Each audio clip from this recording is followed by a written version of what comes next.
So, getting started with swimming, you started competing at 4 years old. Is that normal, or did you kind of have a jump start because of how invested in the sport your family was?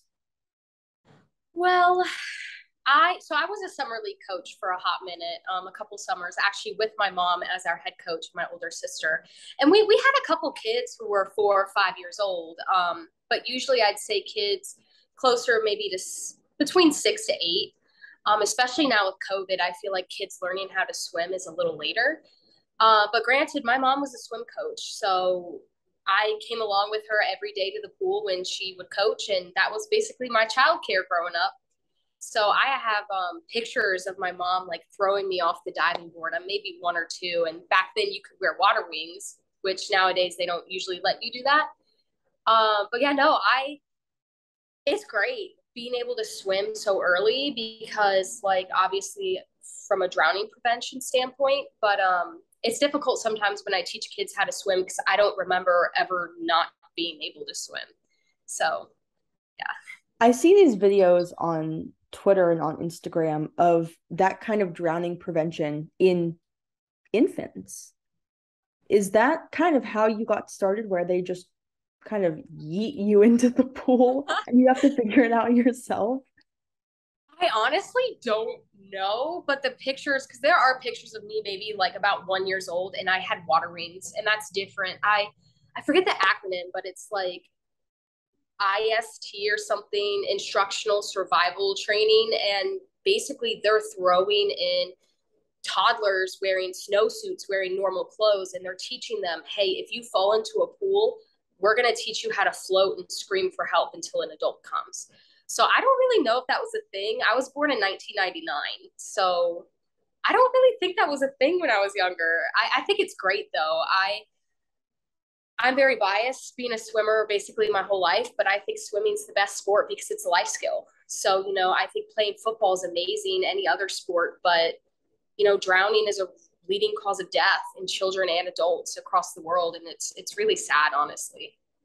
It is interesting that you say that swimming is a life skill because I talk to a lot of team sport athletes and I also talk to a lot of individual athletes like tennis players and swimmers. And the difference in their exit from sport is so interesting because if you're a football player, you lose the other your other teammates and you can't play. If you're a swimmer or a golfer or a tennis player, the rest of your career, you still have that sport. So I just think that it's interesting. And swimming, of course, you have a life or death component, unfortunately, that comes along with your sport. So how do you manage that when you have essentially completely differed your life and your swimming ability after 2016? Could you just repeat that? I'm sorry. Yeah. So you kind of got used to swimming competitively. I mean, you had 13 plus years of competitive swimming and then it all changed. How did that change the way that you approached swimming? So being up front that first year after my back injury, I was a hot mess. That's how I choose to describe it. I use a lot of humor with my trauma. That's just how I process things. But I put so much of my identity in being an athlete. So when that was taken away from me, I felt lost. Like I lost my friend group. I had to drop out of high school and do online school. And I just didn't know how to function as a human being without being able to perform. And a part of that too is I would eat a lot and I would sleep a lot, and just overall my health like really declined. I think at my worst I was sleeping 16 hours a day. That was my worst day. Um, and it was awful. Like high school was great. My freshman sophomore year, I had the time of my life. I loved swimming so much. I would drive in snowstorms. I was like, I am not missing practice. I was one of those people where I got perfect practice attendance almost every year. I got my tonsils taken out and I showed up to practice like 2 days later, and I would just kick a 25 to get that credit, and then my coach would send me home. Um, but definitely after my back, I see swimming instead of just like a social status and how can I look good for people. And it's more so very therapeutic for me. Just when I'm having a bad day, it's being in the pool, I get to process my thoughts and it just makes my body feel good, which is hard to explain because as someone with a chronic pain, it sometimes makes my pain worse. So physically, I might feel worse, but mentally, I feel better. And overall, I feel like physically, even if my acute pain is worse and my chronic pain is worse, I feel better. So kind of going into my sports psych, half of my degree is in psychology. I feel like in high school, I was definitely like extrinsically motivated. Like I wanted to go to the best college. I wasn't even that good of a swimmer, being like completely honest. Like I did not go to states. I missed it by a little bit. I missed going to YMCA nationals by half a second. But I was in no way like going to Stanford to swim. But I wanted to flex on people. I always told myself, I want to go to a D1 school. I want to swim. That is me, you know? And I committed to swim at Loyola between herniated my discs and breaking my back. And then I had to decommit. And when I did, oh my goodness, I remember that day because I called Coach Brian. He's the coach there, great guy. And I was sitting in my parents' bed just bawling. I was like, hey, Brian, like my back, we're not sure what's happening, but like I'm not getting better. So now in para swimming, I really enjoy, my favorite part of meets is just talking to people, hanging out with people. I do want to get to that point where I am very internationally competitive. I want to go to Paris. That's a dream of mine. I have my first out of the US meet next month. And I want a medal, you know, that's something that's important to me, but I feel like I don't put like my worth as a person in how fast I swim anymore.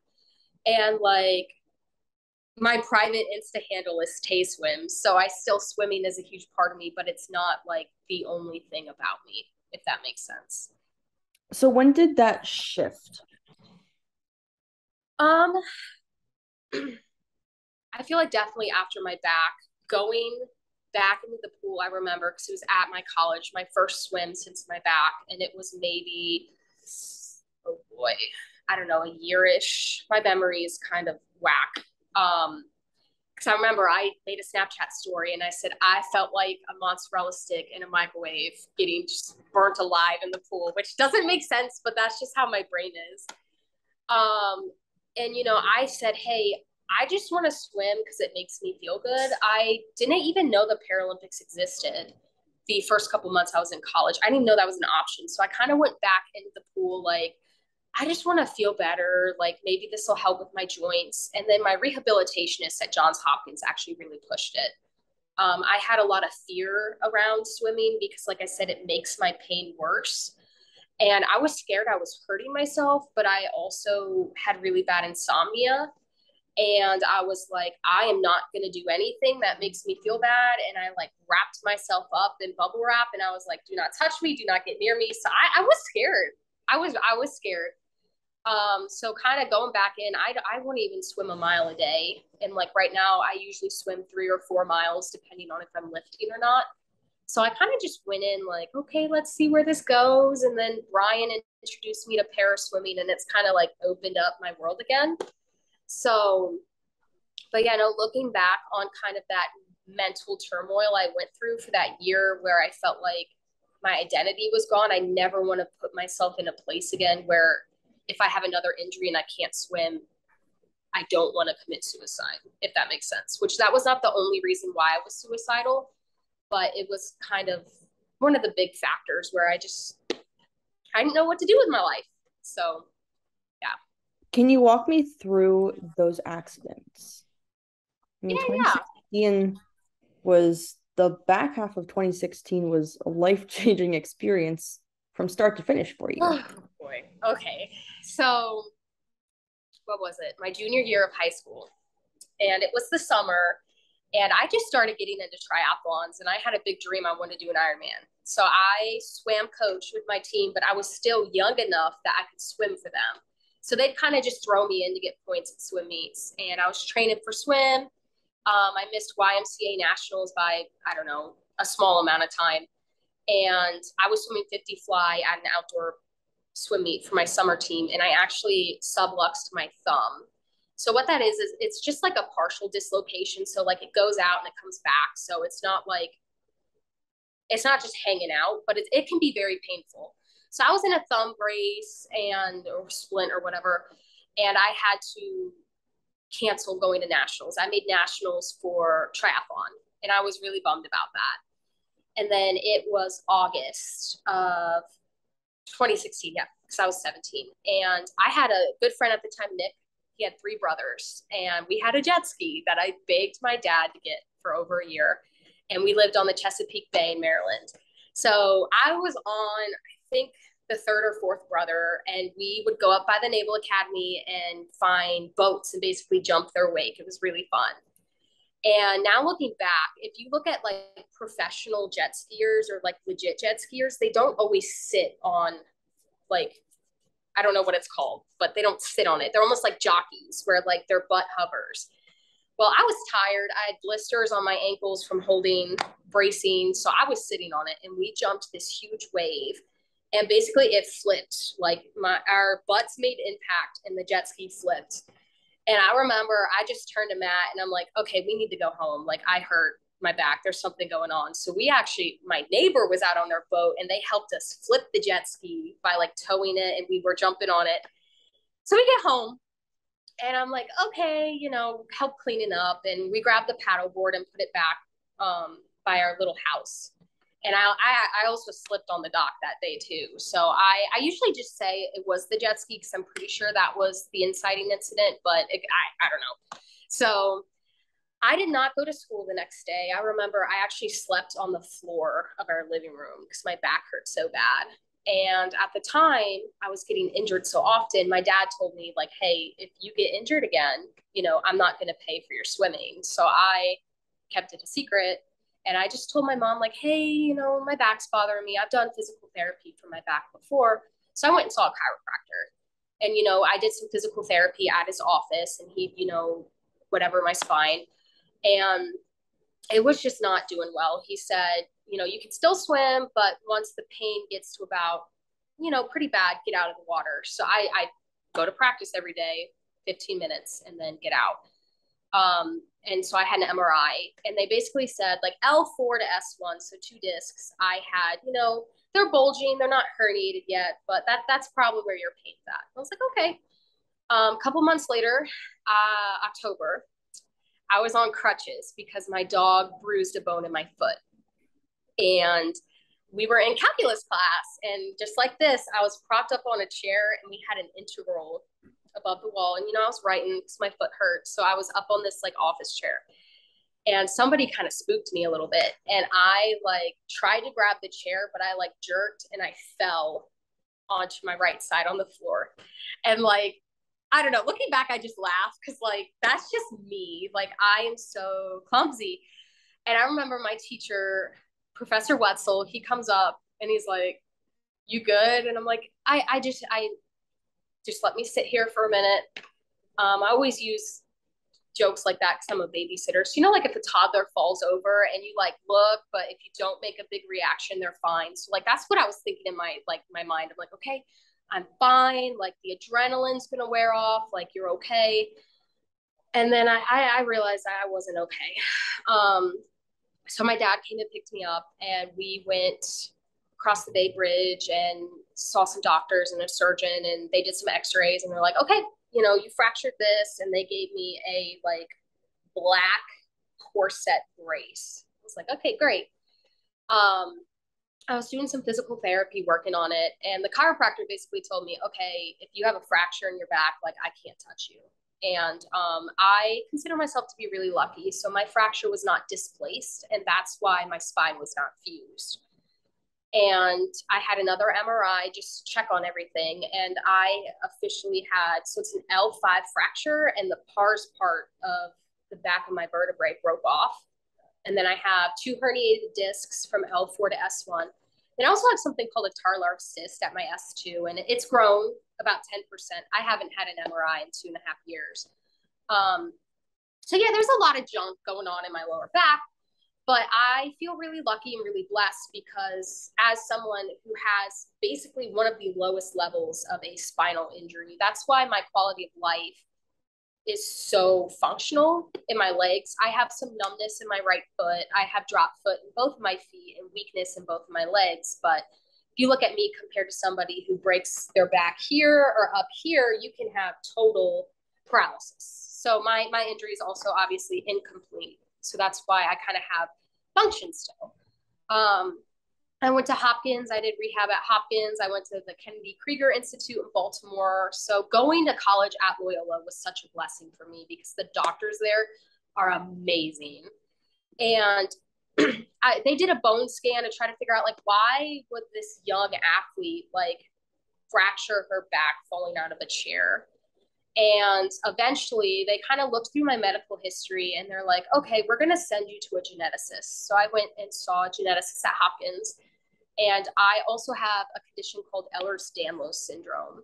And basically what it is like my joints are awful and my intestines hate me. In short, but basically I have really hypermobile joints. So I sublux things, I dislocate things, I injure things easily. My stomach also burst a couple years ago, so that was unfortunate.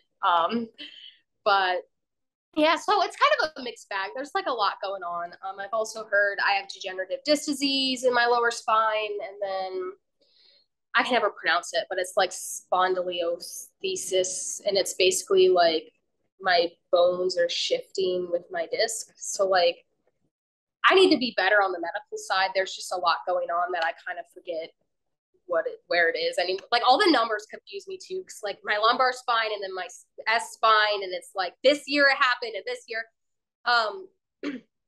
But yeah, no, that's kind of what the last 6 years of my life have been. Yeah. Wow. So can you kind of talk me through the classifications of Paralympic swim?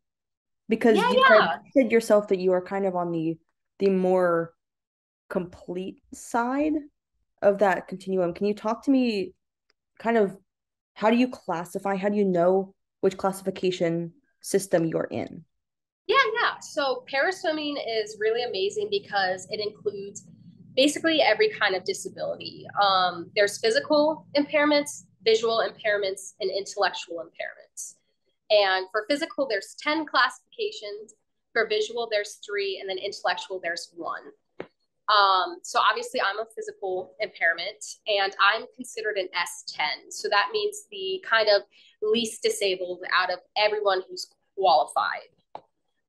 So I usually swim with girls who are hand amputees. There are a couple girls who have a couple fingers, but their wrists are fused or their arms are shorter.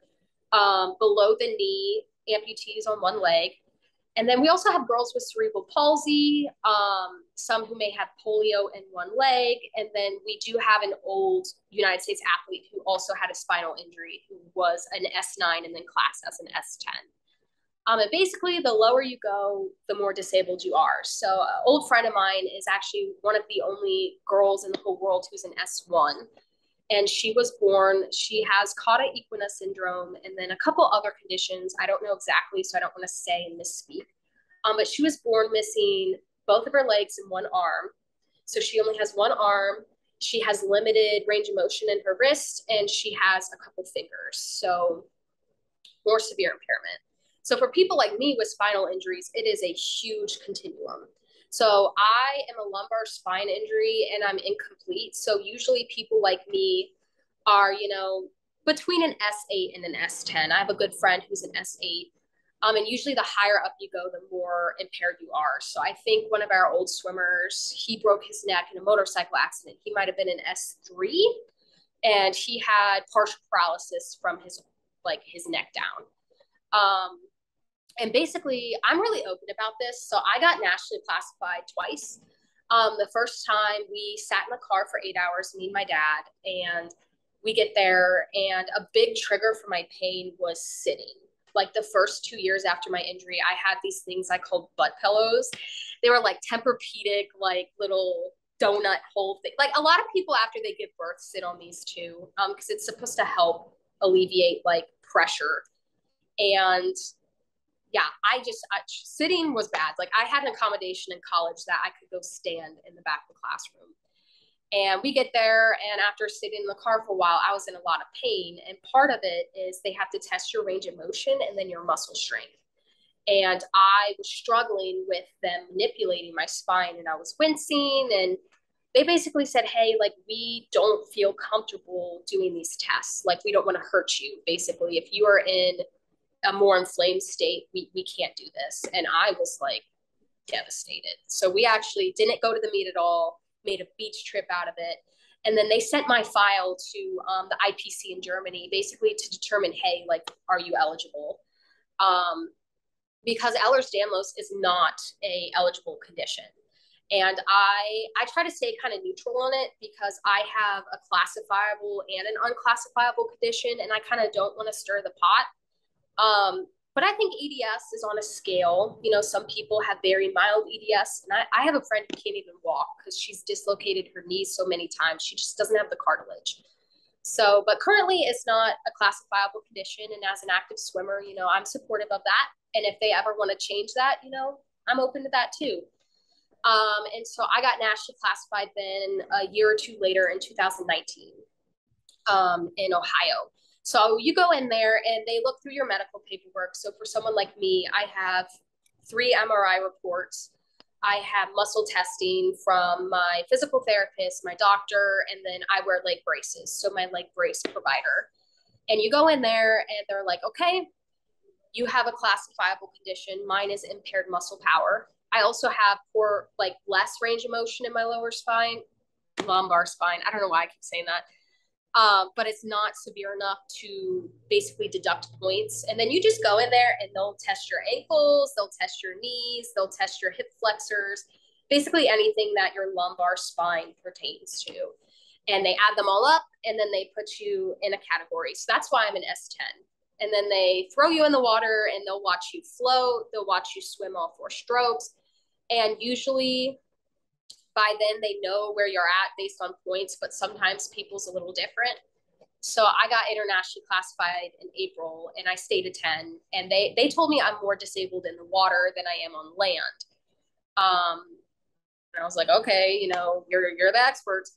But for amputees, it's a little easier. They just go in, they're like, yep, you don't have a leg. And then they'll measure to make sure, because there's some people who are partial amputees. So they'll measure like how long the limb is.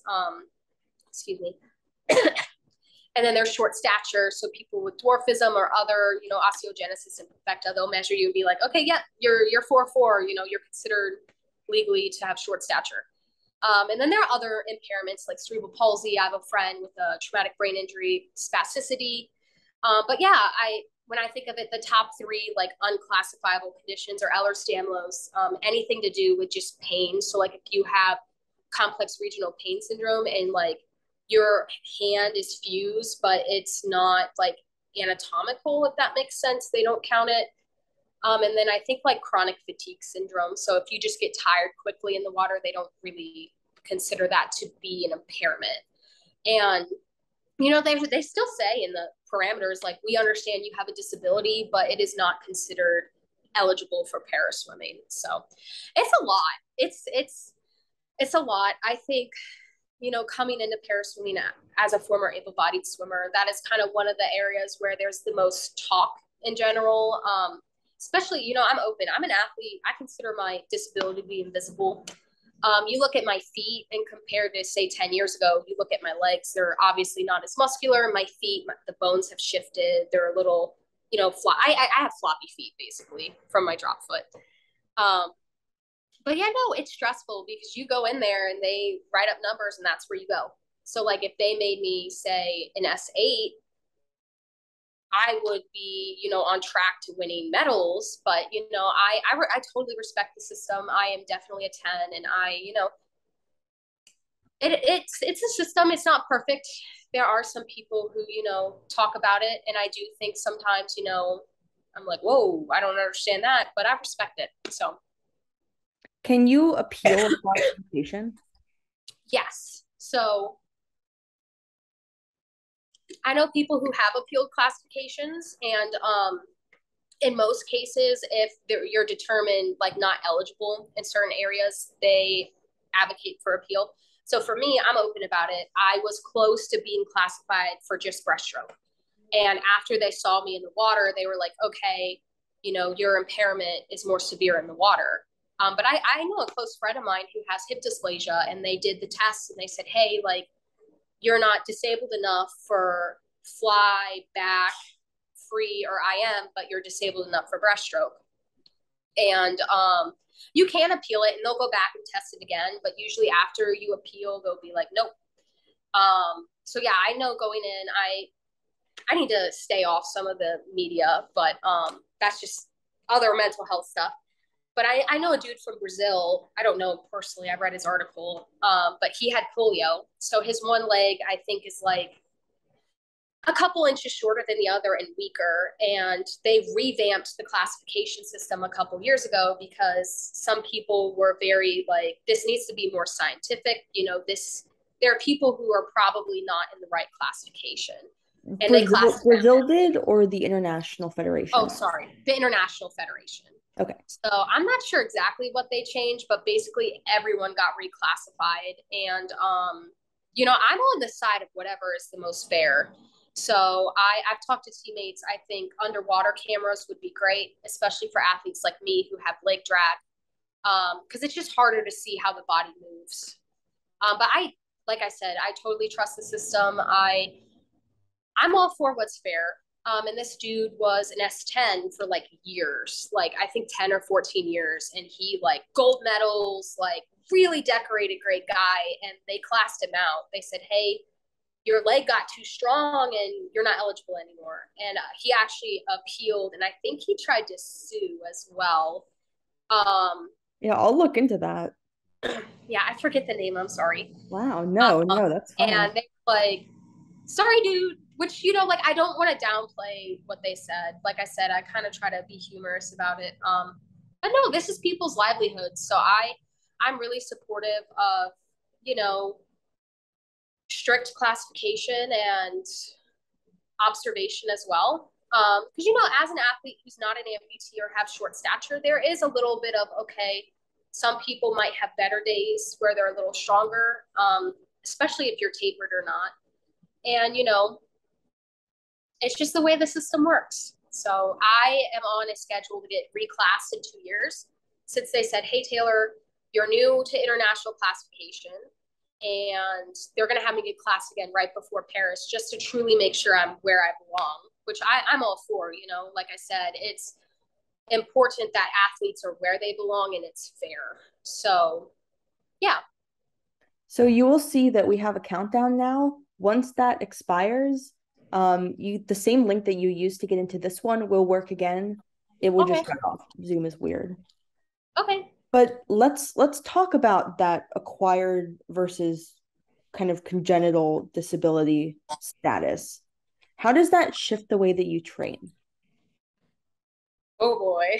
I have a great friend. She just joined our national team. She's amazing. She was on track to basically be an Olympian, and she had a lot of frequent spontaneous injuries. Like, she was hit by a car at like a really big meet once, and like, she is like, I love her so much.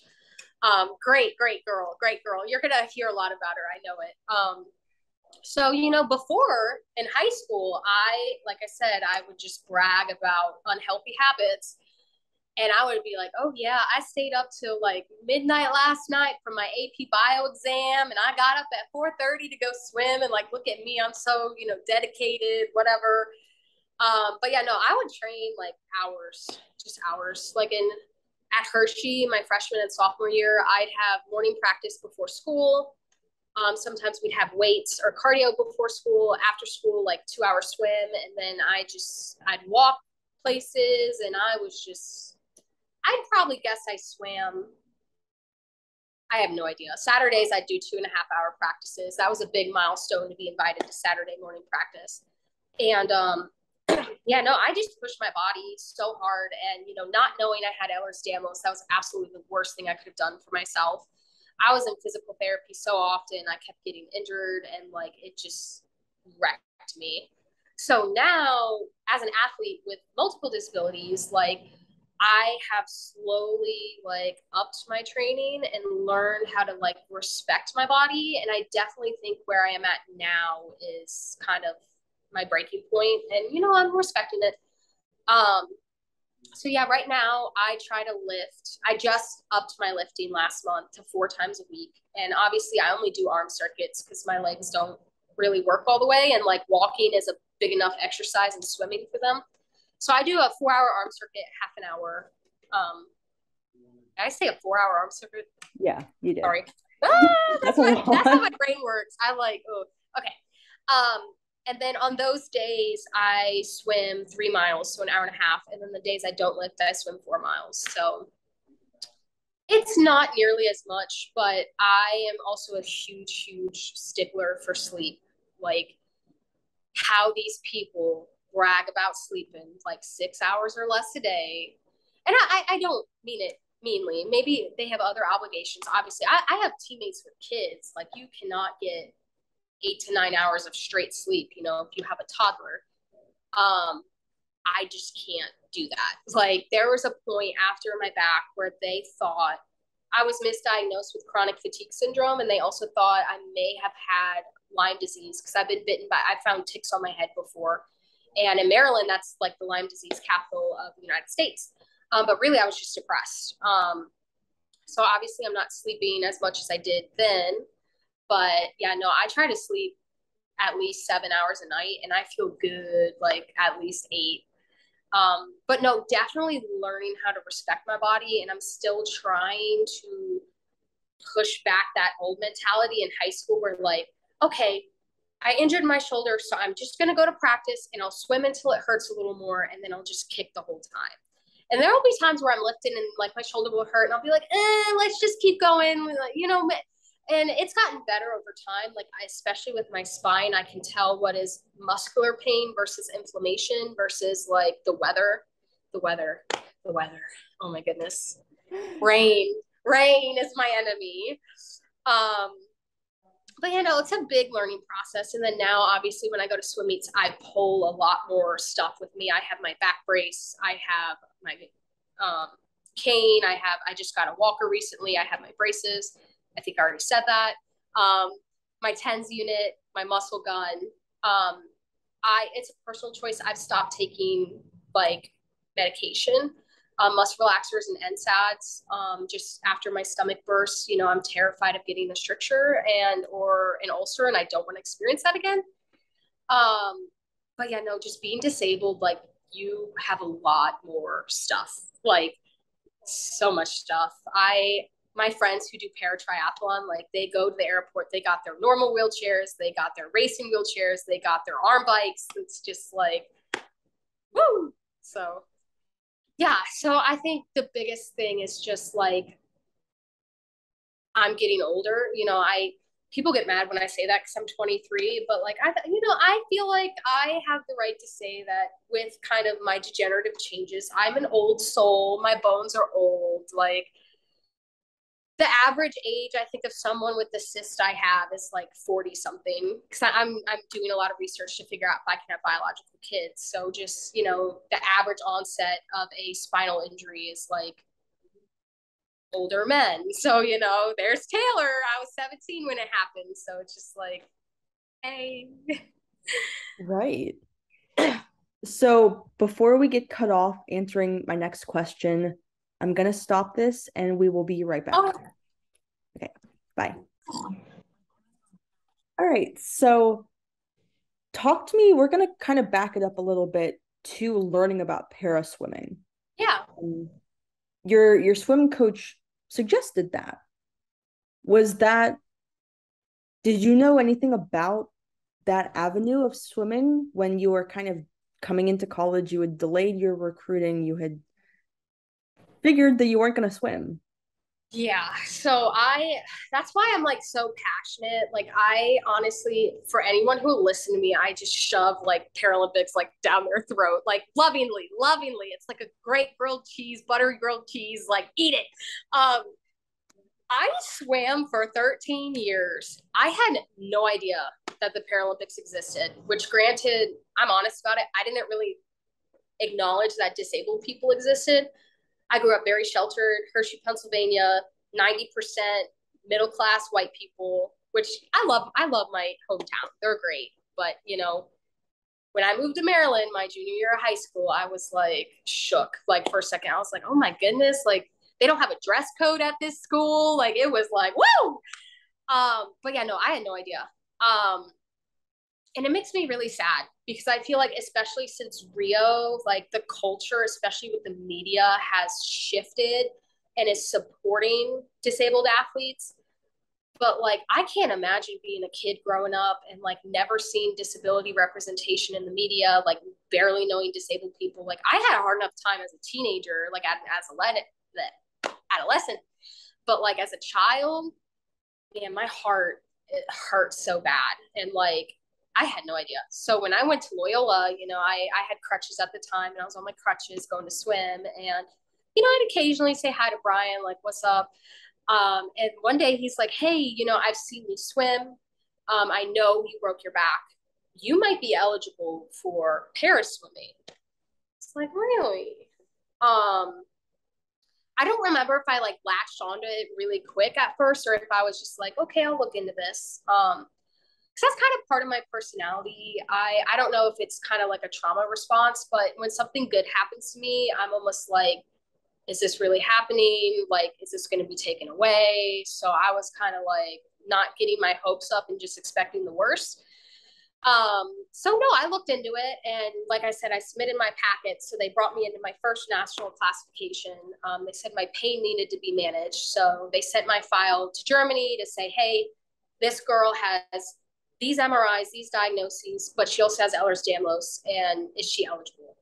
Because I do know an athlete who has an injury, like a Paralympic injury, but also has chronic regional pain syndrome in a limb, and like they can't classify that limb as having a disability, even though she braces it a lot. So yeah, no, it was a little like bummy, and I was like, okay, we'll see if it works out. And then when it did, like I said, I'm just really grateful to be here.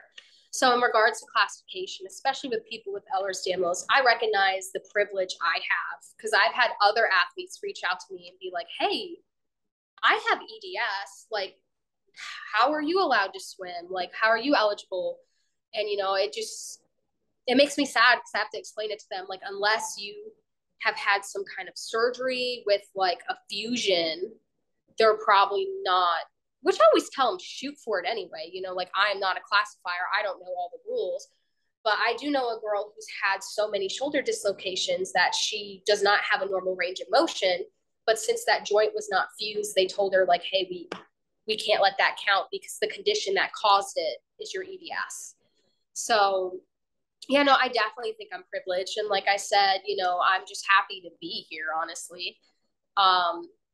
It's done so many great things for me. And, given that my cyst has grown, my condition is considered slightly progressive, there is a chance that I can get worse over time. But as of now, I'm just here to have a good time, and we'll see if it's for a long time. And I don't know. So, yeah. So 2016, when all of this happened, all of the classifiable disability happened, you were 17. Yes? Yeah. When did the EDS diagnosis happen? I was going to write this all down before we started, but I had a friend reach out to me and I babysat quick this morning. So I'm pretty sure it was June.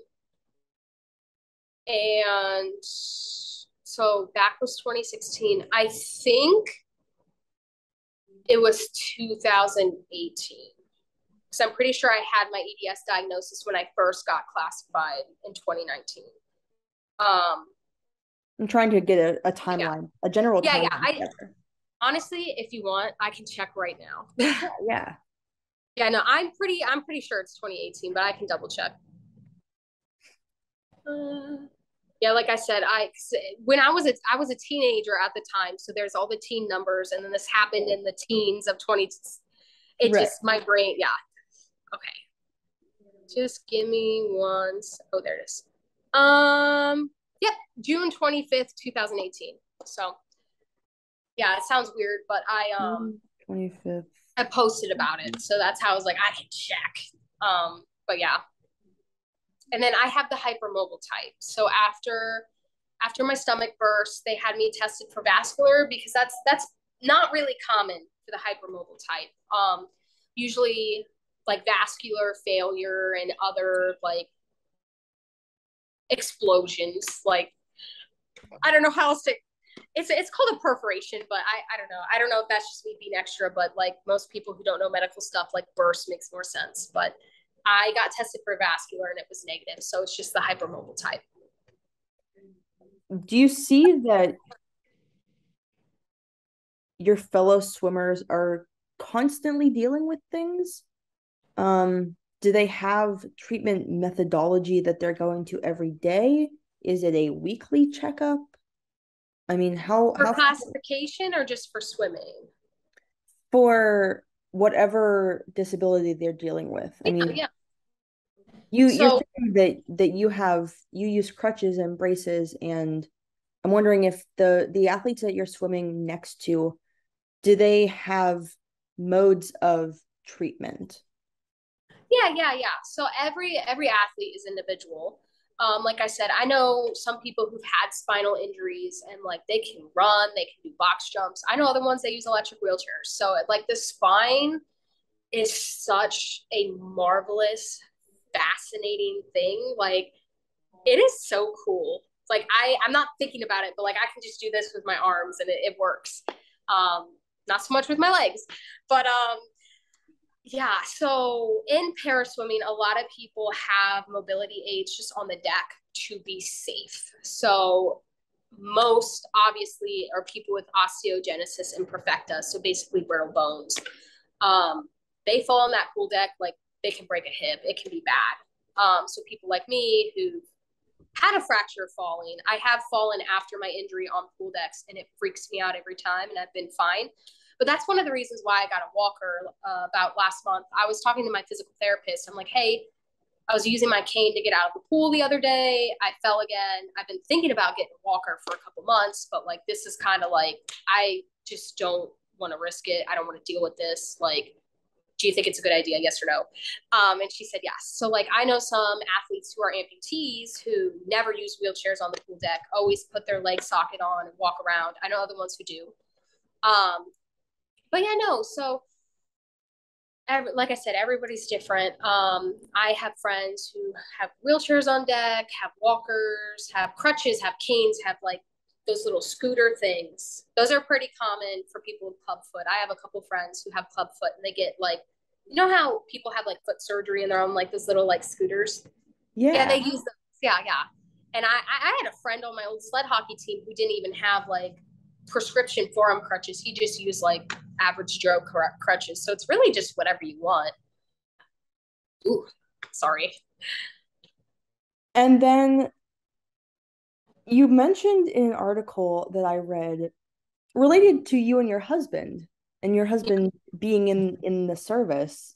You had mentioned that you were bullied in college for Yeah. using a cane. Yeah. So now that I'm like an adult, like in the real world, which college is legit, you know, I don't want to belittle anybody's experience in college.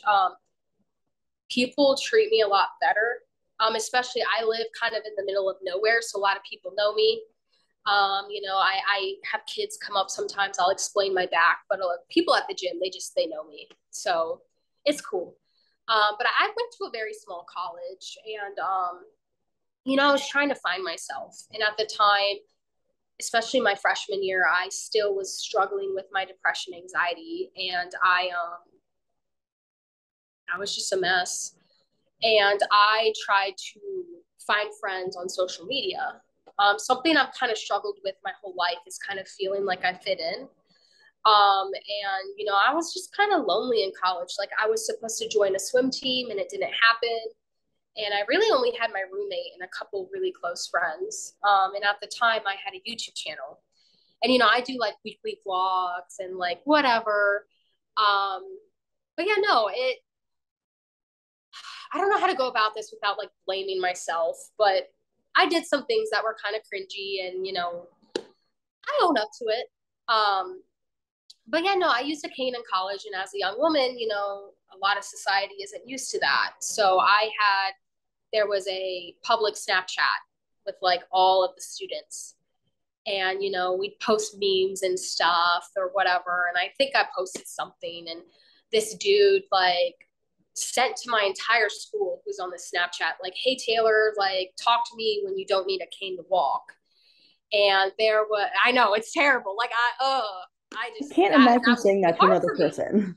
Yeah, and there was a group chat for new students who had about 200 or 300 of us, and I started my YouTube channel, and they were talking about me, and I was in this chat, and I left for a little bit, and I came back, and there were dudes who were making like sexual jokes about me, and that made me really uncomfortable because like I'm really open about, I'm a Christian, so like I talked about on my YouTube channel, like, hey, I plan not to drink in college, like I plan to be celibate, and like there were dudes saying I'm gonna like dominate people, like, and like my cane, like I'm really kinky, and like I was so uncomfortable, but like I said, I was really sheltered, and I don't like conflict. So I was just like, sucks to be me. Um, since then, I've had some people reach out to me, and like, cause I've talked about it online every once in a while, and they're like, hey Taylor, like, I'm sorry, I liked one of those comments, or like I kind of fed into it. But looking back, I think just a lot of it was people who just, they know better, but that was when the internet was becoming a big thing, and like memes, meme culture, and like being savage, and like I was part of it too. I had my YouTube channel, and I wanted to say names. I had an incident where a friend said a name in the background, but I'd be like, yeah, this person bothered me this week. Um, but yeah, looking back, I think in the moment it really, really sucked. I think kind of the most traumatizing thing for me that still impacts me is I had some girls who basically told me like, I don't think you should try to do para swimming just because, you're really slow now, and like you have pain, like just because you're not a good swimmer anymore doesn't mean you can like pretend to be disabled. And like that really sucked.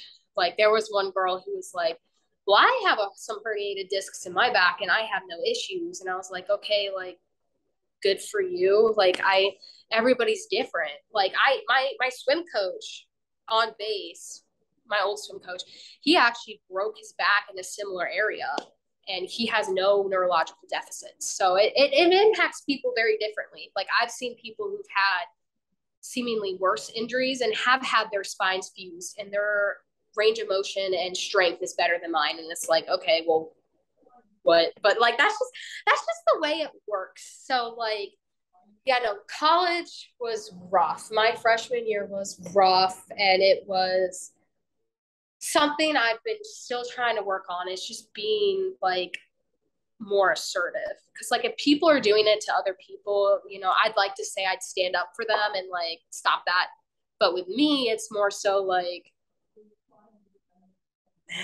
like it just, yeah, so that was really, really hard for me, because like I had my suicidal ideations my senior year in the spring, summer, and then going into my freshman year I was excited, like a fresh start, these people don't know me, and then it kind of was just like great. But I also met some amazing people in college. I have a couple really close friends who really helped support me. There was a disability club on campus. I started my own, and then COVID happened right before like it started. Like I was supposed to have a speaking event on campus. But yeah, no, like I said, it took me a while to forgive these people. But I think some of it is just, we were young adults trying to figure out how to be sensible human beings. And then some of it, like I said, is just miseducation. Like I've had debates with people. I know some people in the disabled community who think pain alone is not a disability. And I've seen people with complex regional pain syndrome. I think it's very disabling. And I think you never know what someone else is feeling, and commenting on it is not productive. Because like I've even had this conversation with my husband before, like last month. I was like, baby, like I don't think you understand that I'm in pain like every single day. Like just because I don't talk about it doesn't mean it's not there.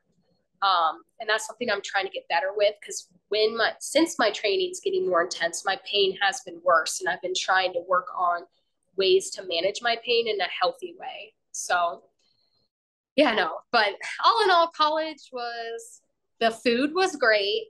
The pool was awesome. There were some people there who I worry about them. I hope they have grown. But you look at me and the things I've said That and was the done. nicest way you could have possibly said that. Like, no, it's just like,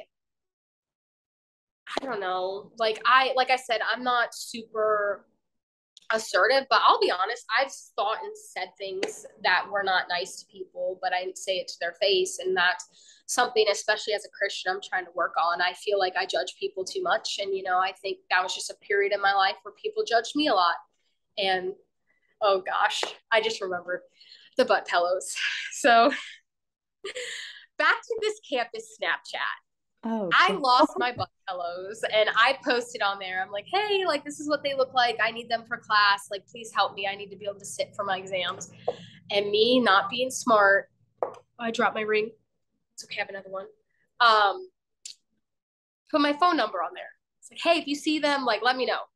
I got all these weird people calling me like, I have your butt pads. And it was like, so that was like funny. That was funny. Like, I was kind of like, what is like, I deleted it really quick. I was like, I'm not smart. But yeah, no. So like something I think that would really be beneficial for today's youth is recognizing that the internet is permanent, and what you post there, people can screenshot and people can save, and the things you say can impact them for a long time. But yeah, no, it was interesting to To say the say the least. least. Can you talk to me about what being a C standard swimmer for Team USA looks like? Yeah, yeah. So like a national C team, you said? Yeah. So outside of the classification of disability, when you do get on a national team, what's the delineation between A team, B team, and C team? Yeah, yeah. So on our national team, we have basically like four different categories. So you got A team, B team, C team, and then emerging, which when you're in emerging, you're not considered on the national team, but they started this year, you can still get a stipend. And really the big difference is how much potential do you have at this very second? Like if we had to create a team, and how are we going to support you? So A team athletes get a monthly stipend, and then they also get a quarterly stipend. So they get the most money. And like I said, my memory's not the best, but I think it's like $1,200 a month or something for the monthly, and then maybe the quarterly is $1,000. B team, I think you get about a $750 monthly stipend, and then maybe quarterly six or 700, I forget. And then I'm C team, so I get $500 every 3 months. And basically, they create that based on the medals, which I feel like such a bad person because when I get nervous, everything flows out my brain. But I'm pretty sure they do the cuts based off of bronze at the Paralympics. So A team is you would have had bronze. B team is 5%, and I think C is 10%. So you're 10% off that time. I apologize if I misspoke. So yeah, it's basically kind of like, okay, where are you at? If we were going to the Paralympics right now, who would we take? Obviously, A comes first, then B, then some C. It depends on the classification. Because just because you could be B team and only be 5% off the bronze medal, well, if we're talking 50 free, where it's like tenths of a second is a difference between first and 10th, you could be on the B team and they might not take you if that's your best event versus somebody else. And then there's also, they need all these different, you can only take a certain number of classifications, and it's like relays have certain points. So there's a lot that goes into it. But yeah, basically as a C team member, I was invited. Basically, I got an email saying, hey, like we have a World Series leg in Mexico in a couple months. We are going to take a team of 25 athletes. As a national team member, are you interested? And since it's in kind of the middle of the season, the end of the season for some people, not as many, 25 people didn't apply, so I get to go. But if higher ranked members wanted to go, they go before me. So that's why I didn't go to Worlds this year. I missed B team by like, I think 0.12, 0.2, something in 2 events. So I was a little bummed because, like, you know, the closer you are at that B standard, B and above, they'll take you. But we have a lot of great talent on our team right now, especially women. I was talking to a friend on Instagram, like, we need men. So, like, if you're listening to this podcast and you have a physical disability, intellectual or visual, and you are a boy, swim with us. So, like, we need women too, always women. But, like, I sent this friend the world's roster, and he's like, I think it was like 4 times more women went, or some, maybe not that big. That might be big. But he's like, where are all the boys? And I'm like, well, you know, we had some great athletes retire. I don't know the history of the sport, if it's always been like that with more women versus men, but I don't know. So, yeah. How long does it normally take to get from, say, emerging to A team, or even from C team to A team? Yeah. It honestly, it depends on the athlete. I know a girl who was on the national team since she was like 12, and she is just an amazingly gifted backstroker. Great backstroker. Amazing. And I know my one friend I brought up earlier who used to be, well, she's still an amazing athlete, but she used to be an able-bodied athlete and was like, you know, legitness. She's projected, like, even if her classification changes and she classes up, like, she's on world record pace in some events, or very close. Like, she is like all in. So, like, she's gonna enter the scene internationally and be like dominating, which is great for America. But, you know, there are other people for me. So I started in 2019. I think I got emerging in 2019 as well. I think in 50 free, because it was at New York. I remember I was crying and the coach came and talked to me. And then, you know, COVID happened and it was like all this junk and yada, yada. But no, some athletes, it can take years. Some athletes never achieve it. And some athletes, it can be pretty quick. It honestly depends on if your disability is acquired or not, how long you've been swimming. And then sometimes there's just people who are naturally gifted. And, like, if they're a breaststroker, I am in awe, because I breaststroke when my legs didn't work. And now that my legs don't work all the way, it just doesn't work. Like, just doesn't. So, like, breaststrokers are cool. But, you know, it just depends on the athlete. Like, you know, I said I was a summer league coach, and you get some kids real young and you're like, what the heck? Like, they are like a little fish. And then other kids, you know, not so much. So it's natural differentiation in athletes. So it keeps things interesting. Why does a para swimmer retire? Is it pain? Is it aging out of the sport? What's the leading cause of retirement for you guys? Oh boy, I am in no way an expert on this. I would You say, can generally estimate. I'm just curious. yeah. I would say usually just people moving on to the next phase of life.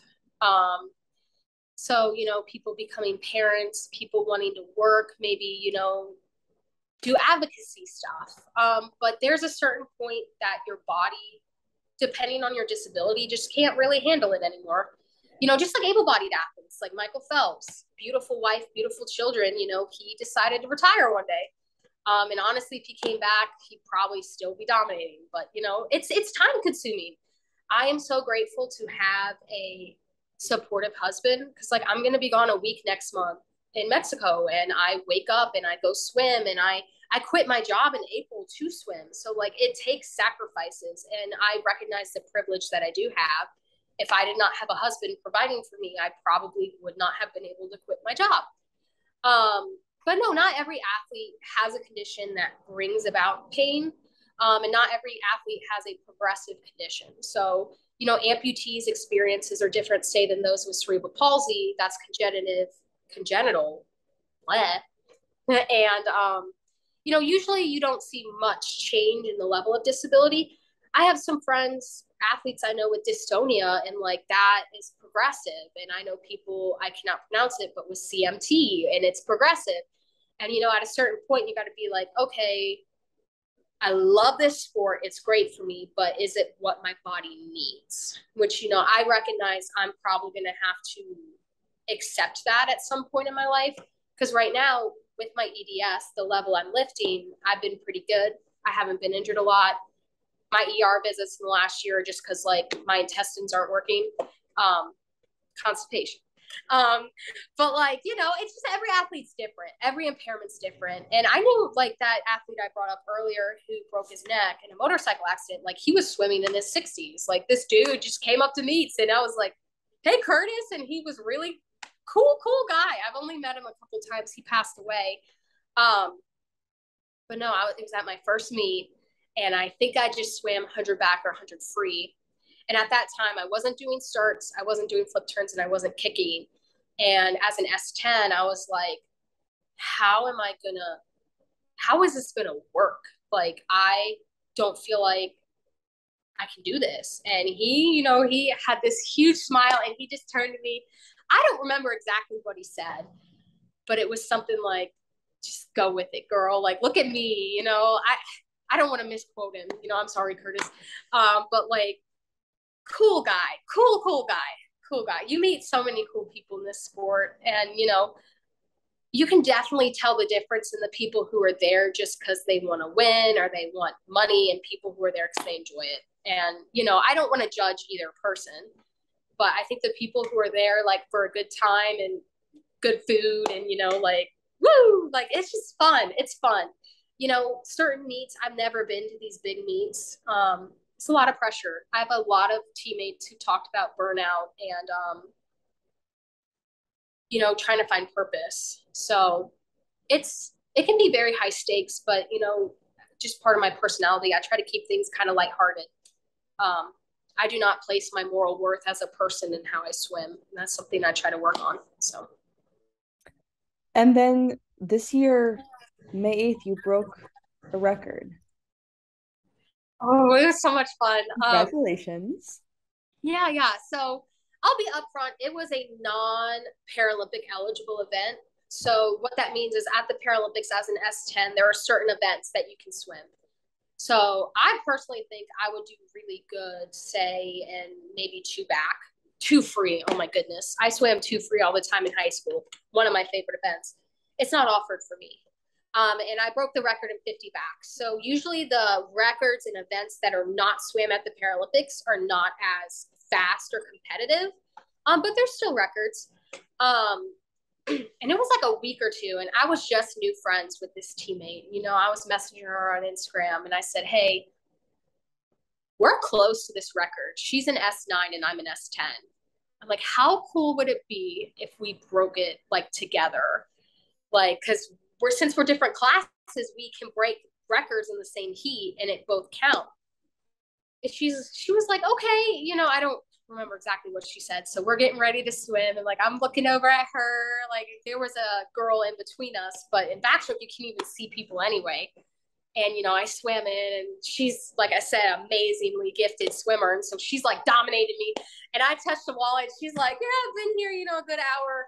And I like look, and I broke it by like I think just a 10th or a 20th or something.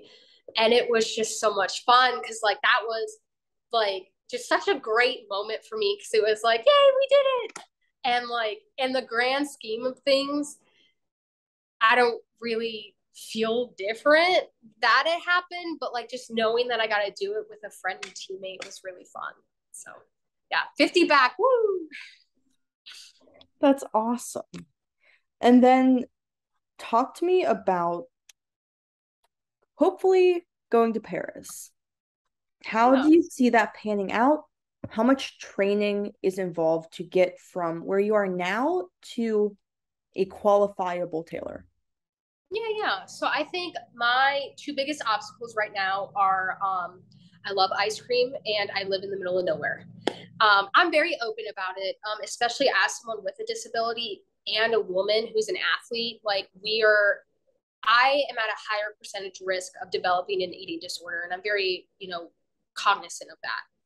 Um, I know some people who restrict their food a lot before meets. I knew somebody who said they didn't eat ice cream like about a year before Tokyo. And I'm like, okay, like that works for her. That's great. I don't want to judge other people's dietary choices. But for me, I feel like if I start labeling certain foods as no-nos or whatever, like I'm worried that will not be healthy for me. But something I do try to do, starting like tomorrow's a month before Mexico's, I'll be like, okay, I want to make healthier choices. So like I love yogurt. So instead of eating ice cream, I'm going to eat yogurt that might have more protein, more valuable things for my body. But yeah, no nutrition. I have never really been like one of those like bulky, like, strong girls. Like even in high school, I don't know if it's part of my Ehlers-Danlos, but I had beautiful legs. Like I had runner legs, like woo. But no, I've never been like, just jacked. So like I am trying to be mindful of not pushing my body too hard in the gym, but I do want to work on like the physical strength that my arms have, like pulling that water.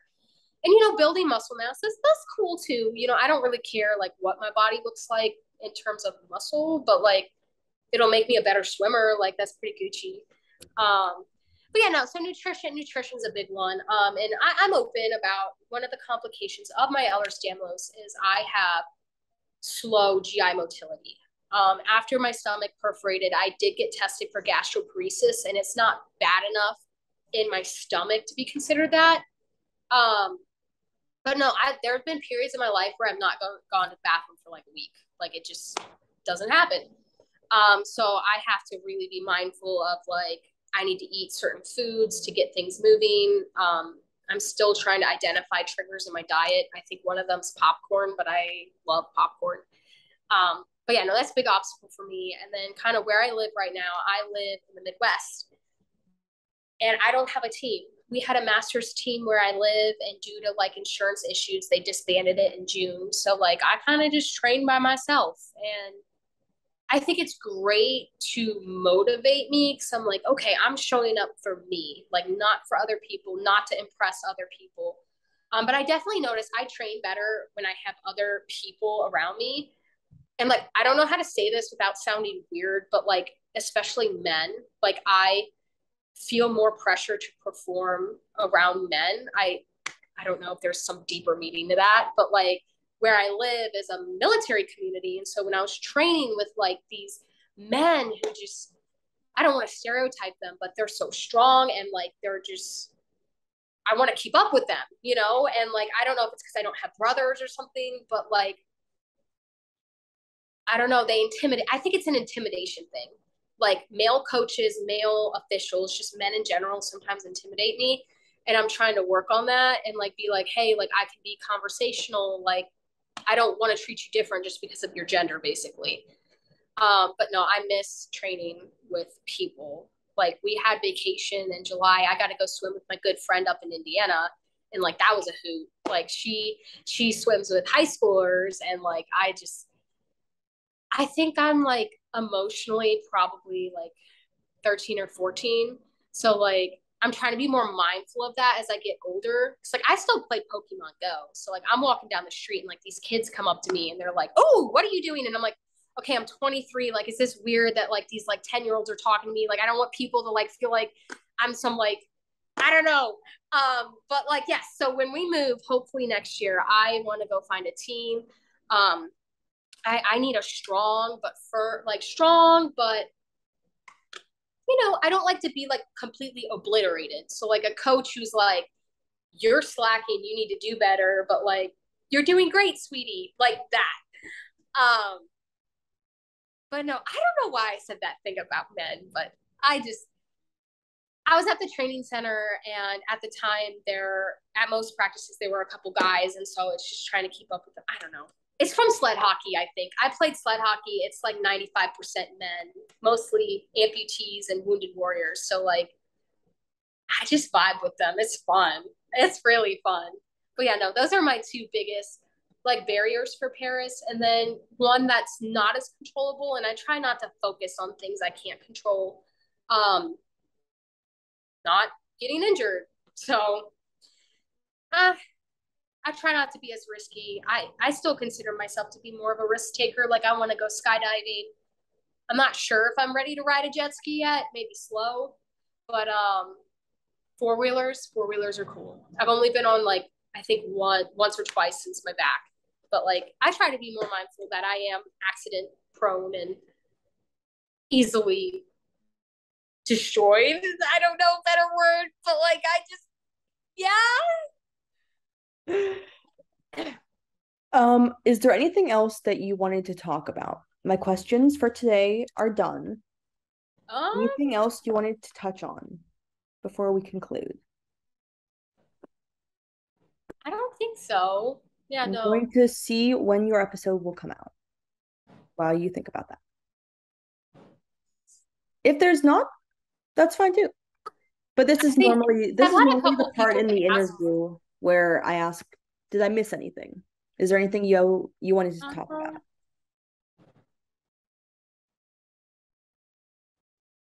I don't know if you want. I can touch on like the depression stuff after my back, but if you don't want to, that's fine.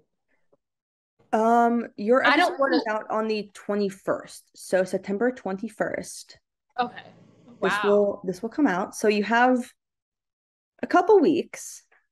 If there's anything that comes up between now and then, please message me. I would like to be completely updated. Um, if not, you'll get bombarded with notifications on the 22nd, when all the socials go out. So I'll talk Yeah. to you then. But yeah, we only have 2 minutes, but we can restart. Talk to me about that kind of post disability mentality. Yeah, yeah. So kind of how I touched on earlier, I put a lot of I still do, and I'm trying to work on it. I put a lot of like my worth as a human being and what people think about me and how people perceive me. And I feel like I overread people's body cues, tone of voice, stuff like that. So after my back, I was 17, young athlete, wanted to do Ironmans, wanted to swim in college. And when I saw my first pain management doctor, he saved my life, but physically, but mentally, man, I thought before about like hitting him up, just like calling him and be like, hey, this is where I'm at now. Like, this is how your words impacted me. Um, I appreciate a doctor who's legit and does not sugarcoat things. Like, you need to tell me what's going on with my body and how I need to mentally prepare for the rest of my life. But at the time, my pain was awful. Like, that was definitely the worst part of breaking my back, is how painful it was. And I asked him, I'm like, hey, Dr. Lee, so when is this going to get better? What's the move? And he said, this is like a lifetime thing you're going to have to deal with. It's like, okay, well, when can I swim again? I want to compete, like, yeah. And he said, I don't really think you're ever going to be able to swim again. And like I said, you're going to be in pain for the rest of your life. And I was just like, what?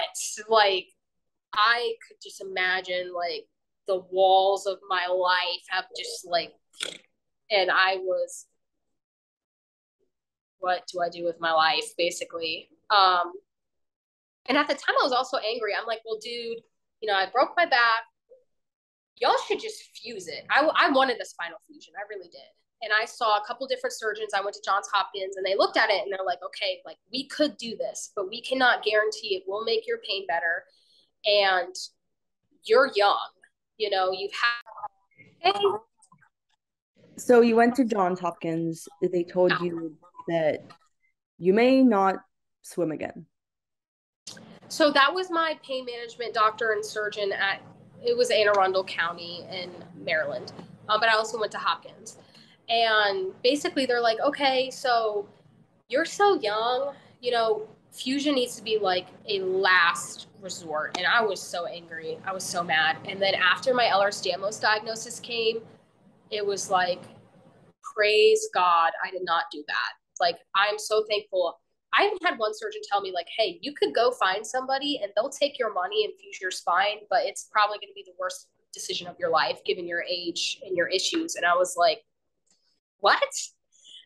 But after my EDS diagnosis, I understand now how serious it is. Cause like I've had other issues in my life. Like I had knee surgery at 13 and it's, like you hurt something, surgery will fix it.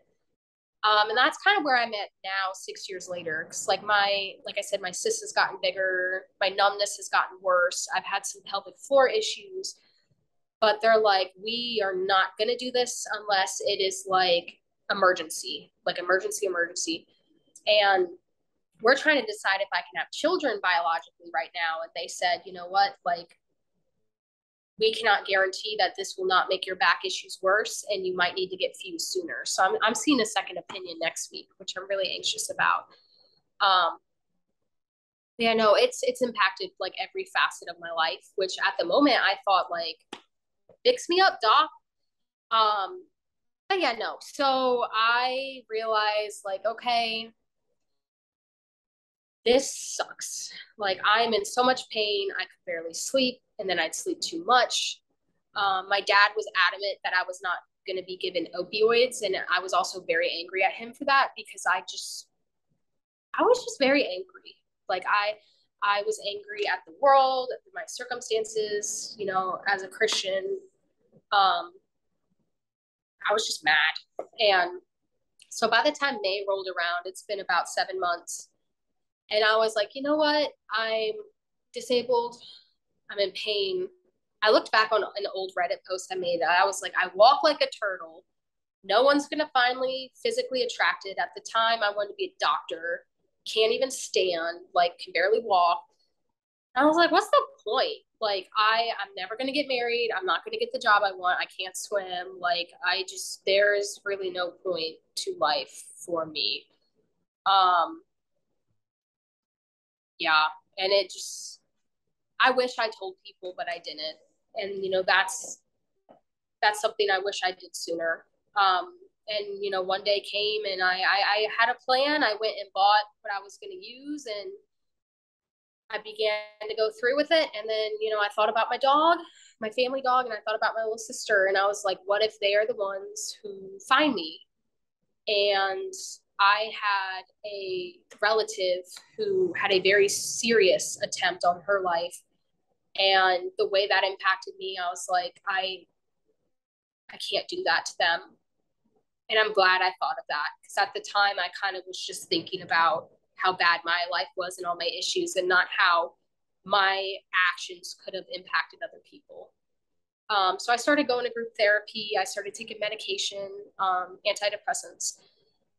And, it took a while, I'd say. It took another year or two before I was really like, I felt like my old self. I still have some times where my depression, I feel like my anxiety definitely has gotten worse in the last year or two. A lot of it, though, is medically related. Like I said, trying to decide if I should have kids, my pelvic floor stuff. Like I'm trying to work on confronting my issues like in a healthy manner and then also just communicating my feelings. So it's not, I don't feel this way anymore. I'm better. But like I definitely would not say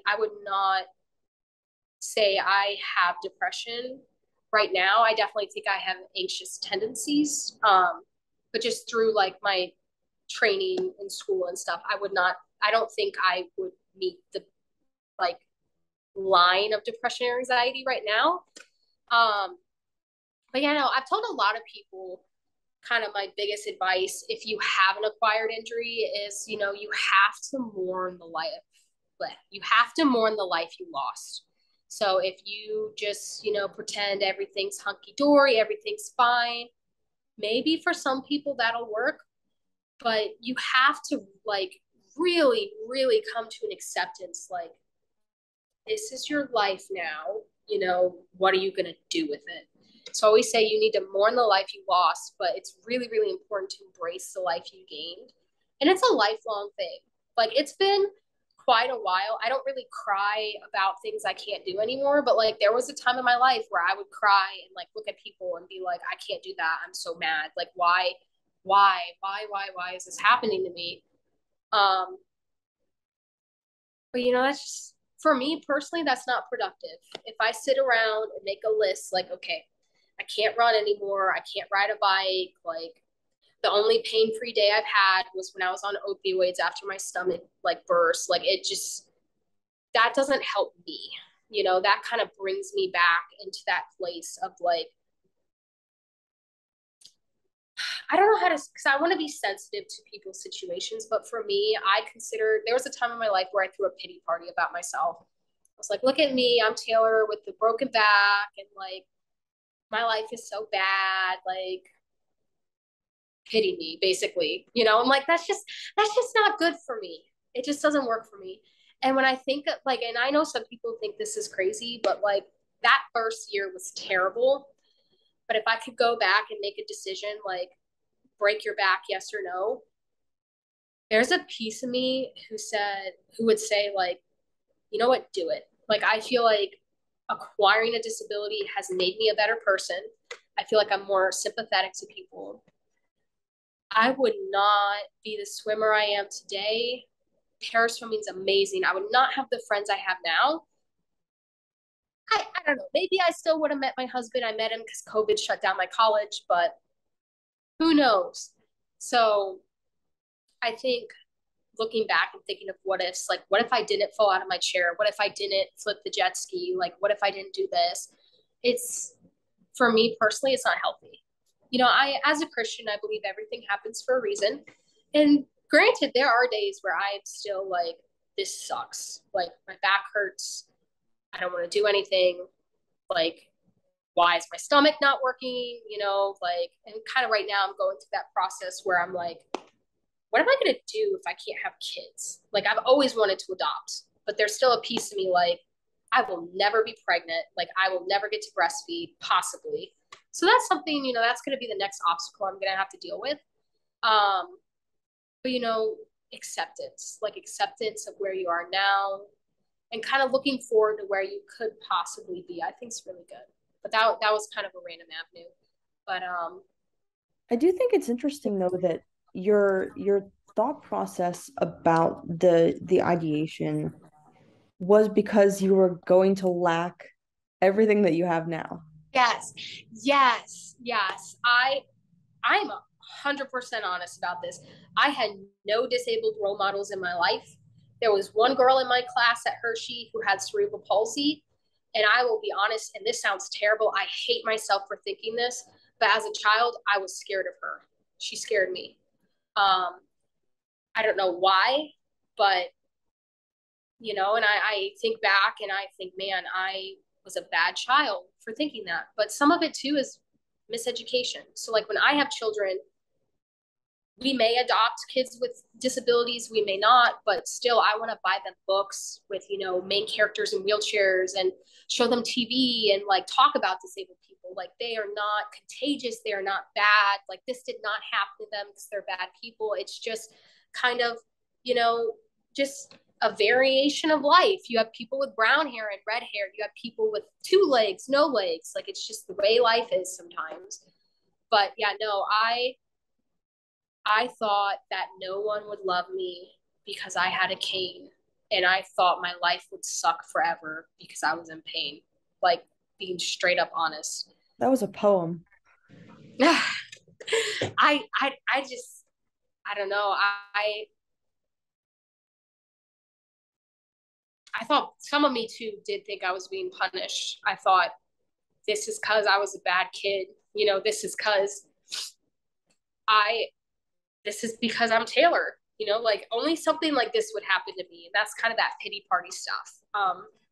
Where like there was a piece of me who thought that like I was a bad person. And I recognized looking back on my life, I did do bad things, but like this is so cheesy, but I really do think that it is really rare for there to be bad people in life. I think most people are trying their best and are enticed by negative things, but I think, you know, life is kind of a chance for us to all grow. But now looking back, what I was thinking in that room that day, like I just I was a hot mess, you know? Like it just I so whenever I hear, especially of younger people who have taken their lives, and I'm like, I know how that person felt. We were in very different circumstances, different situations. I'm not saying my story is better or worse than somebody else's, but knowing what that felt like scares me. Cause like, I don't think about it a lot, but like, I could be dead, you know, like I could have died, and I'm just glad I didn't do it. And like, it's so cheesy. And at the moment, I hated like reading or seeing people who said this, like, it gets better, you know, because in the moment, like, that is not helpful. For me, that was not helpful. Like, you tell it, like, you cannot guarantee that my life is going to get better. Like, how do you have the audacity to tell me that you can guarantee that my life is going to be better? Like, that made me angry. Like, I wanted to, like, shut up, you know, which is not, that's not me being kind and rational, you know. What was the quote? It's like, you have been through every single worst day of your life, which is true, you know. And I definitely think the most recent worst day of my life was probably my dad dying. um but like, life can change like in an instant. And I always tell people, because I didn't recognize as a young able-bodied woman, like, you can become disabled literally any second of your life. And like, I don't want to scare people who possibly have medical anxiety, but like, right now in 5 seconds, theoretically, I could have a stroke. My ceiling could collapse on me. And you know, that's, for me, that's not healthy thinking. Because like, I do have worries where I swim and I feel a pain and I'm like, great, did I just dislocate something? But I think as a society, when we address accessibility, we need to pretend that everybody's about to become disabled, because until this world is accessible, like, I'm ashamed to be a part of it. Like, I have friends who are blind who go to restaurants and they need to ask strangers to read them the menu because they don't have a large print menu or a braille menu. I have friends who use wheelchairs who can't go to certain places because they don't have an elevator. So it's like, literally, aspects of our society are inaccessible to people. And thinking of all the money that the world spends on things, it does make me angry. And, you know, I hope it's a justified anger. Like, I don't like hate these people or think they're bad people. I just think you need to use your resources better. But yeah, no, it's, disability is a very complex thing. And I think if you talk to any disabled person, like, their story is going to be different, very different. Like, I know some people who electively amputated their limbs because they had, say, a nerve injury or pain, and they're like, cutting off my leg was the best day of my life. I know a girl with bilateral clubfoot who just did that, and she posts about it. She's like, I walk better than I have my entire life. Like, this is great. Why didn't I do this sooner? And you ask other people, and they're like, the day I lost my leg was one of the hardest days of my life. And, you know, their story's just as valid. So yeah, no, I know some people who are very, very open about their disability. Kind of like me, I will just word vomit, blah, trauma dump, whatever you want to call it. Like, I will just, because I remember how it felt to be that person who didn't know any disabled people and who wanted to die. So that's why I hope, you know, sometimes I feel like I talk about it too much and I'm worried people judge me for that. But like, if I help one person, then you know, you thinking that, that's, your opinion's valid. I'm not going to tell you it's not, but, you know, that's life. That's why I love talking to Paralympians, because even if I interview 100 track athletes, the Paralympic track athlete will have a completely different story. And I just think that that kind of just general getting the word out, dissemination of experience, I think is really important. Yeah. Yeah. I think probably one of the most, like, top maybe 20 profound pictures I've ever seen is, there's this little girl standing in front of the TV, and one of our Paralympians is sponsored by Toyota, and she had a Super Bowl commercial, and she's missing both her legs below the knee. And there's this little girl, and I think she has leg braces, and she has her crutches, and she's looking up at the TV. And the look on that girl's face is indescribable. Like, that girl looks like me and she's on TV. And I think that's something that people who are not part of a minority understand.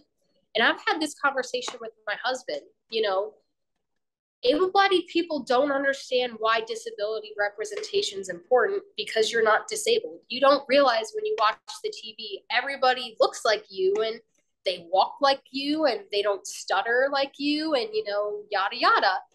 But for someone, an impressionable young person, and even as an adult, like seeing like, hey, that company thought that person was worthwhile to put into an ad or hire. They worthy people like people like me are worthy of that. And it's true. Like, everybody deserves a chance. And especially as people with disabilities, I feel like we're put into a box, especially those with intellectual disabilities. Like, they just put you in this box and they're like, okay, you have an intellectual disability, I do not agree with this statement, but you are not going to be a productive member of society. Like, we're just going to, take pictures of you to feel good about ourselves, invite you to prom just like for Instagram likes, and that's it. And I disagree with that. I think every person has worth in the world, and whether that's you're a CEO or you're a greeter or a bagger or, an Uber driver or whatever, like, you have a purpose in our society. And even disabled people who can't work, like, you're valuable too. Everybody's value is different. And that doesn't mean one's better than the other. But yeah, no, I've had that conversation a lot with my husband because we're trying to decide on adoption, what we feel like we can provide financially and more like nurturing wise. Right. And I told him, as someone with a disability, if we adopted a kid with leg braces who needs leg braces, say spina bifida or something, that makes I have comfort in that, knowing they can look at me and be like, I look like my mom. I'm adopted. We're not biological, but my mom looks just like me. And, that's something that I'm trying to be impartial about and be like, okay, are we sure we can handle this financially, this, that, the other? But no, I think it's something that able-bodied people don't realize is I used to take my health for granted and I took accessibility for granted. And there's a lot of aspects to disability that I think people don't realize. And I'm not saying it's their fault. It's just, you told me when I was 10 years old, I'd be here at 23. I drank colonoscopy prep a couple months ago because my intestines weren't working, like, you just don't think of that. Like, that's life. So. Wow, you're the type of people that I love talking to. Well, thank you. Because you bring such an interesting, new, fun, positive perspective to the episodes, and I just love talking to you. I do also have another question. So, I'm sorry, this is so long. yeah. I talk too much. No, please give me the whole life story. Like, it makes my job way easier. But so to close out this episode, throughout season 2, I have cultivated a playlist on YouTube of songs from my guests that either inspire, have helped them through a difficult time, they use to calm down, their favorite song of the moment. It could be any of those, a song that they go to when they think of their mental health journey. What would your contribution be? I'm just thinking about like songs that make me cry. It's a very strange playlist so far. It's really weird. But it's so interesting to look at the variety, because I started this for season 2's guests because in the same way that sport unites, I think that music does the same thing. And every time I've mentioned, I've asked guests and they've been like, oh my gosh, I have this song. Like, it helped me through my entire depressive episodes, or this is the song I listen to before every meet. Like, that kind of stuff just gets me very excited. So I wanted to see what your song would be. This is a really, really different take. All right. And it's pretty, I'll be honest, it's a very difficult song. Like I cry very often whenever I hear this song. But I think it's Bring it really fitting. on. What? I said, bring it on. So September is actually Childhood Cancer Awareness Month. And there was a time where I wanted to be a surgical pediatric oncologist. And I had some personal reasons why I didn't go to med school. And then my physical health just isn't, I don't think it would be realistic for me to be a doctor with my, whatever. But a song I think everybody should listen to at least once or twice is Ronin by Taylor Swift. Oh my goodness. It is a song about a little boy who died from neuroblastoma when he was 4. And I'm like about to like cry just thinking about it because Taylor Swift is one of my favorite artists and big T Swift fan. Yeah. And just listening to the song, like it's from the mom's perspective, and it's like one of the lyrics is, "It's about to be Halloween, you can be anything if you were still here." And just listening, she wrote that song based on this mom's blog post, kind of to process her child's death. And I've never heard this song before. Recognizing that life is so fragile, and it's hard for me to process children dying, especially from horrific diseases like cancer. It puts life into perspective for me, and I don't want to belittle my issues, but if I'm having a bad attitude about something and I think, there's some people who aren't here anymore who battle these really, really difficult battles. And like I said, I don't want to belittle at what anyone's going through, but that song, listening to it, thinking, government funding only 4%, around 4% goes towards childhood cancers, and thinking that, you turn on the news and people are complaining about like some kind of pop culture thing. And you sit here and you're reminded, there are people dying, there are children dying. And, just kind of the rawness of the song, it just really puts into perspective life, I think. And I am grateful that Taylor Swift used her platform to create that song, to raise awareness, but also generate basically money towards charity. But that's a different take. That's not one of my pump up swim songs, but if you want a song, I don't know. I won't even say that's my favorite song, but it's the way she articulated it. I'm listening to like the guitar, like in my brain. As soon as we get off, I'm gonna go listen to it. Yeah, it's so sad. And I feel weird saying that because like I smile sometimes when I'm anxious, but like, yeah. And then I guess to counteract that, you want a pump up song. I don't know. I swam the mile at the Olympic Training Center for a meet, Olympic and Paralympic Training Center a couple months ago, and Boogie Wonderland was one of my mile songs. So you just like dance, like I don't know. So, but yeah, I don't know. It's a great song. In the same way that this episode is advocating for childhood cancer, September is also Suicide Awareness Month. So your episode will come out during that month. Is there anything that you want to say to survivors? Okay. So as someone, I consider myself to be an aborted suicide attempt survivor. I think, your feelings are valid. The feelings you felt, you are still feeling, and you may feel in the future are valid. And I think as someone who in the past felt like my feelings weren't validated is something that would have really helped me to have heard. And the circumstances around your suicidal ideations are valid. I've heard some people be like, oh, well, it's not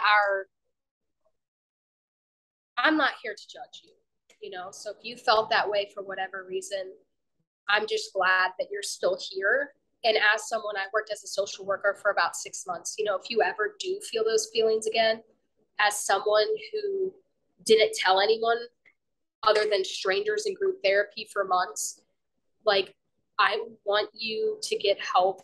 And, life, I told a client of mine once, life isn't supposed to be this hard.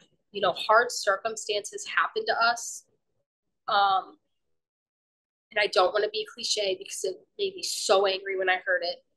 You know, recovery is possible, and recovery looks different for every person.